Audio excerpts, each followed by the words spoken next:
From the heart of New Orleans to the shores of Mobile, this journey isn't just about the miles, it's about the stories along the Gulf Coast. Come ride with me aboard Amtrak's Return to the Coast, where history, flavor, and the rhythm of the rails meet.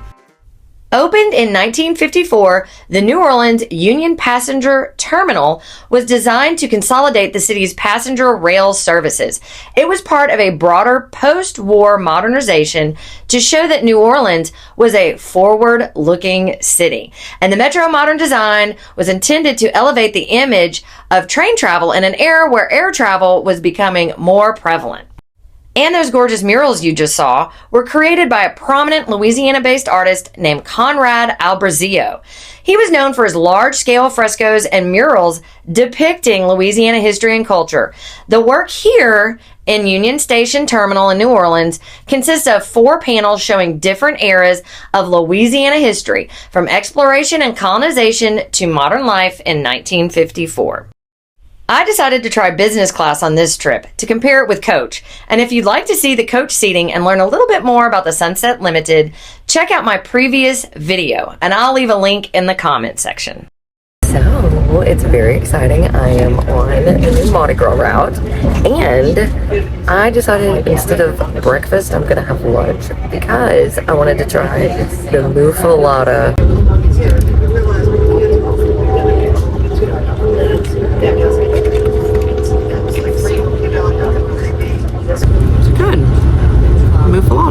On the Mardi Gras route.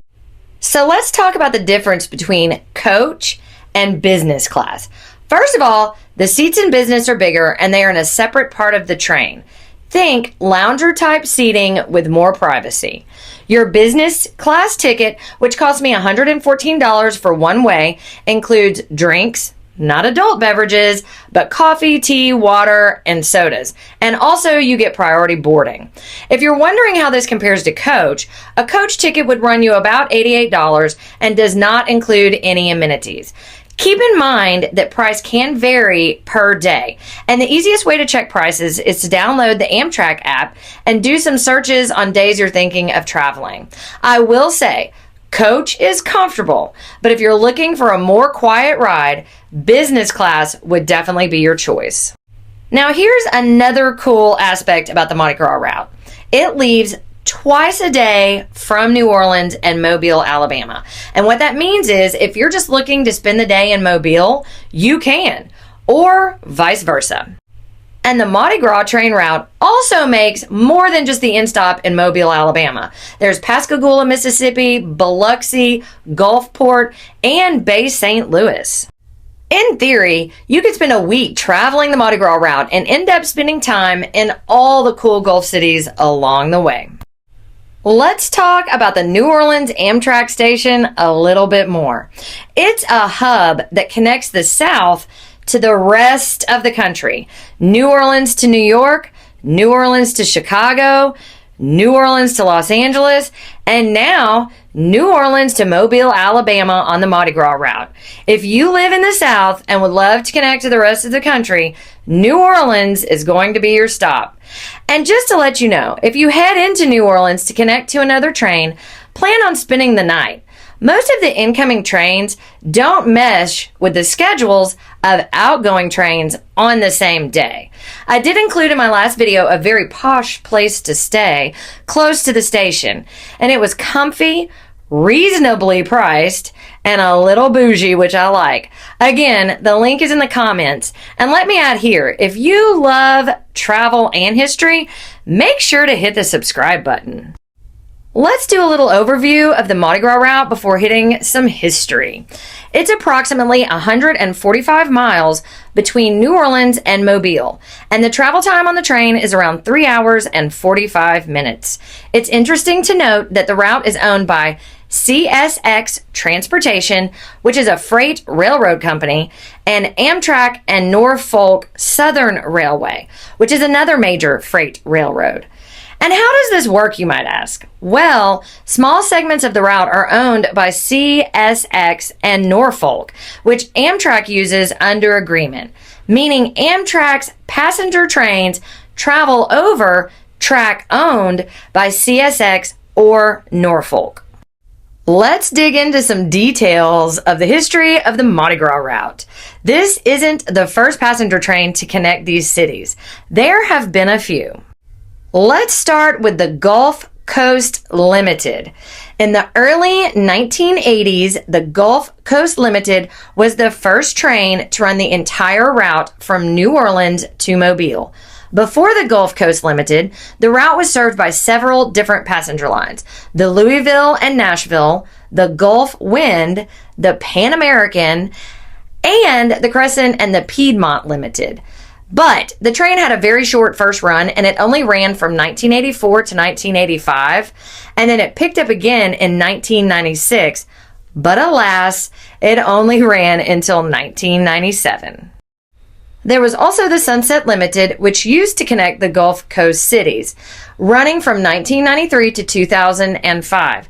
And keep in mind, the Sunset Limited goes all the way from Los Angeles, and at the time before Hurricane Katrina, it went all the way to Florida.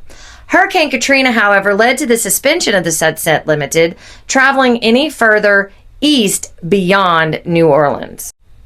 And the difference between the Sunset Limited and the Gulf Coast Limited is, again, what I said before. The Sunset Limited ran all the way from Los Angeles to Florida, whereas the Gulf Coast Limited connected New Orleans and Mobile, Alabama.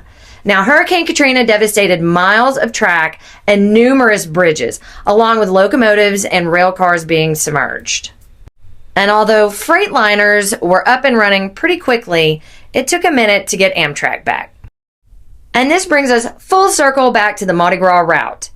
This service is a long-term effort by the Southern Railroad Commission, local governments, tourism organizations, and the Infrastructure Investment and Jobs Act, which provided the infusion of capital to make it happen. What I forgot to mention earlier is that the Mardi Gras route has a few more amenities, and those amenities are for coach and business as well. There is free Wi-Fi, a small dining car with locally sourced items like that muffaletta you saw me eating earlier. But think more of a deli-style dining car than an actual sit-down meal car. And this is the best part, you can bring a pet up to 20 pounds. The Mardi Gras train route hugs the Gulf Coast just like an old friend, and you can see all the water and marshlands. And let's talk about the highlights along the way. Departing from New Orleans, the train crosses over numerous bayous and wetlands. You'll also see Lake Pontchartrain, coastal Mississippi, and end up at Mobile Bay. I feel like Lake Pontchartrain is worth a little deeper dive. It's the largest inland body of water in Louisiana, covering 630 square miles.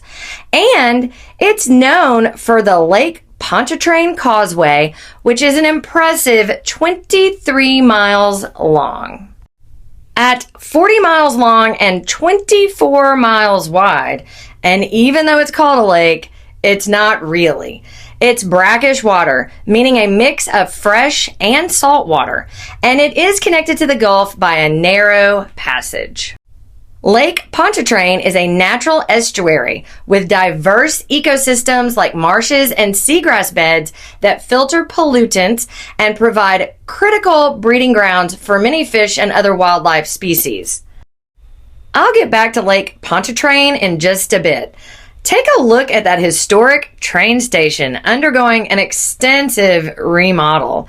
Communities along the new Mardi Gras route are excited. The economic impact of tourism could be huge for these little coastal towns. The Pascagoula train station is being transformed from old and unused into a restaurant and brewery. When this renovation is finished, the 120-year-old train station will have a new purpose and lease on life. So you could say that the Mardi Gras route is not only connecting people, but saving history as well. Let's dip back on over to Lake Pontchartrain. So the rich diversity supports essential nurseries for many commercially important fish and shellfish. It was formed 2,600 to 4,000 years ago from the ever-evolving Mississippi Delta. And it was named in 1699 after the Count of Pontchartrain. The estuary wetlands in this area are now the highest on the Environmental Safety Index, which manages risks to coastal ecosystems. But that, my friends, is something you can read up on yourself, and I'll put a few book names in the description. As we roll into Mobile, a few things catch your eye. That huge ship is the SS United States, and it is currently being stripped of any hazardous materials for sinking as an artificial reef in Florida. And that big building right there is the National Maritime Museum of the Gulf, and it is the only museum dedicated to the rich history and traditions of the Gulf. If you're planning on spending a few days in Mobile, make sure to check it out. Woo-hoo! We have made it to Mobile, Alabama. And as you can see, the train station here isn't as grand as some. But the welcoming committee is absolutely on point. After exiting the train and walking down the ramps, which is just a short trip, passengers were met with information packets and Mardi Gras beads. And there were plenty of volunteers eager to answer any questions. While you have to get an Uber or taxi at other train stations, large golf carts driven by locals are ready and waiting to take you wherever you need to go for just $5. Quick note, bring some cash so you can pay the golf cart drivers. They don't take cards. I hopped on my selected golf cart and headed to my hotel, the Battle House Hotel, a very historic and very large hotel located in central Mobile. The Battle House Hotel in Mobile, Alabama was built in 1908 on the site of Andrew Jackson's headquarters. But that's not where the name came from. The namesake is from the original builder, James Battle. Let's get checked in and take a quick room tour. Checked into the Battle House, and I'm on the historic side. Eek, I do love it. Wait till you see the bathroom. Look at that bathtub. And I don't know if you can see, but the close-up in the wallpaper, they have Mardi Gras masks. So, and another shower. This, oh look, and there's me. This is an amazing hotel, and I can't wait to show you the lobby too. Long before it became one of Mobile's most elegant landmarks, the Battle House Hotel stood on ground steeped in history. The first Battle House opened in 1852, built by the Battle House brothers. On this site where Andrew Jackson once established his military headquarters during the War of 1812. Over the years, the Battle House has welcomed presidents, authors, and travelers drawn to its southern charm and grand sophistication. A devastating fire destroyed the original hotel in 1905, but 3 years later, the Battle House rose again, reborn in 1908 with marble floors, a domed lobby, including original stained glass that you can see here. Through wars and hurricanes, this historic hotel has remained a symbol of Mobile's resilience. So I have enlisted, what is your name? Kelsey.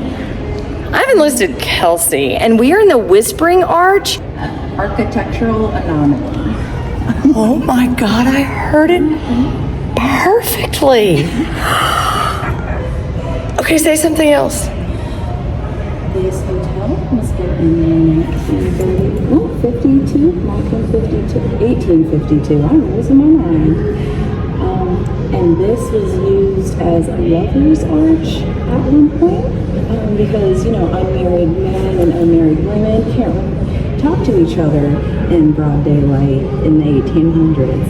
So girls would hang out on one side and guys would hang out on the other, and I like these flowers and I'm going to this promenade, and the guys would just write furious little notes like, I'll have to go over here.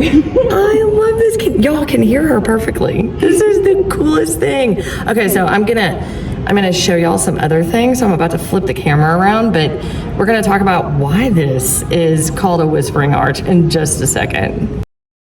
The Whispering Arch is due to its architectural properties and is a complete anomaly. And some say it was a scandalous affair back in the day, with rumors that reporters, lovers, and even spies used the arch to eavesdrop and spread information. So how does that work? Well, sound travels along the curve of the arch, creating a direct line of hearing between 2 points, allowing the sound to travel even if the person at the other end is whispering. What a cool experience.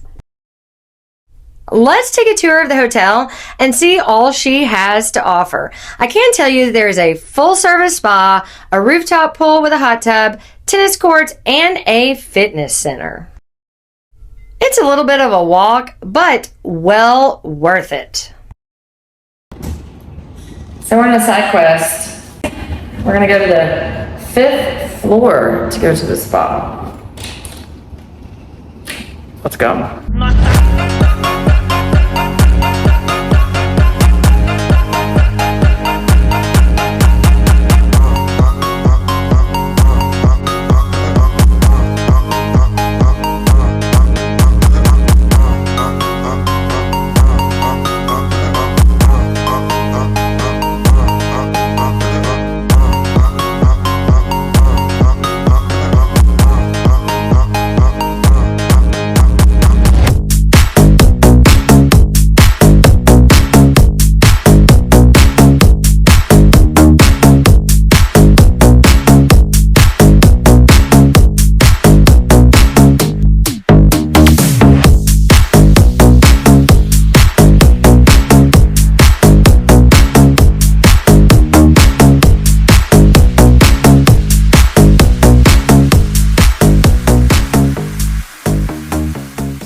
High above the city, the Battle House pool feels like a hidden oasis, surrounded by historic rooftops with a kickin' view.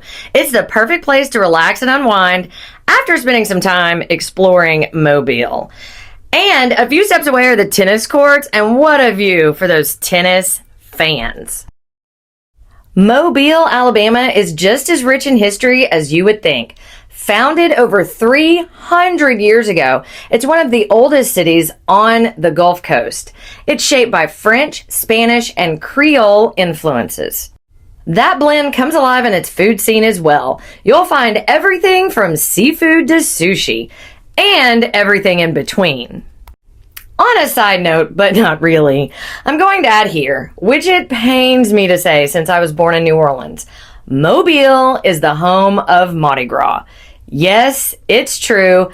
Mobile is the birthplace of Mardi Gras, with the first recorded celebration in 1703. And that's a century before New Orleans had its first celebration. Mobile Mardi Gras is known for its impressive parades, throwing the infamous moon pies, elaborate masked balls, and has over 80 mystic societies. And just a quick Mardi Gras lesson. Crew is the Louisiana term for Mardi Gras social organizations, while Mobile uses the term mystic society. So, same outcome, different name. What really surprised me were all the murals. Vibrant murals on downtown walls everywhere. In fact, there is a Mobile mural trail, which highlights the street art, the artists, and the stories they tell. I'll definitely leave a link in the description for that. Of course, Mobile has an impressive amount of boutiques and art galleries, but one of my favorite places was the Haunted Bookshop. If you've watched some of our previous travels, you know we love to shop at locally owned bookstores. We love to read, and I couldn't resist dipping into this one. It's self-described as an indie bookstore carrying a selection of fiction and nonfiction, and I noticed it leaned towards the unusual, which I couldn't love enough. My favorite part, though, was the shop cat sunning in the window. Perched precariously on the 22nd floor sits Dauphines, and it's a Mobile tradition. And let me add here, I am terrified of heights. It's one of my greatest fears. And I'm pretty sure I almost had an anxiety attack on the elevator ride up. But, oh man, was this view and meal worth it.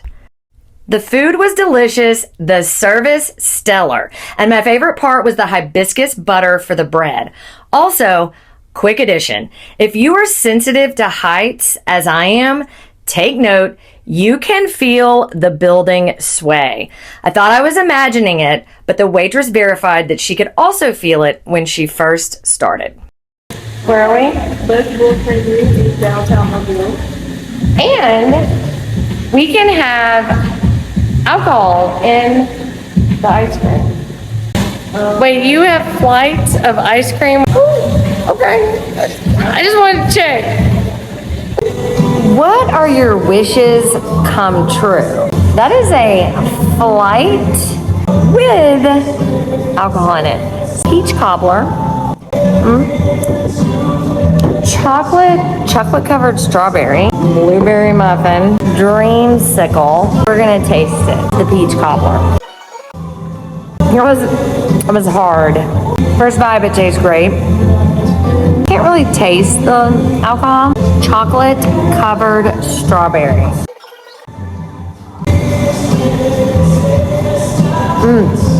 The fact that you can get a flight of ice cream with liquor in it, you need to go to Mobile immediately. Get on the train, go now. Blueberry muffin. I don't know how I'm gonna feel about this. Okay. It's very good. Dreamsicle.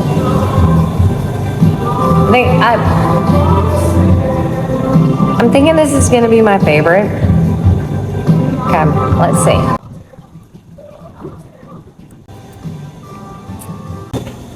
All of it is good. I can't say I have a favorite. The dreamsicle and the blueberry were very good. Peach cobbler was also good, but probably not my favorite.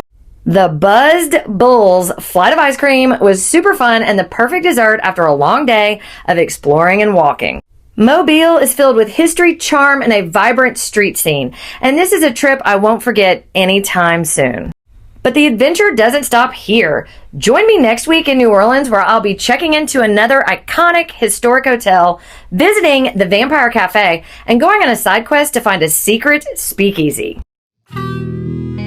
Thanks for joining us on another adventure. Make sure to subscribe to see where we end up next.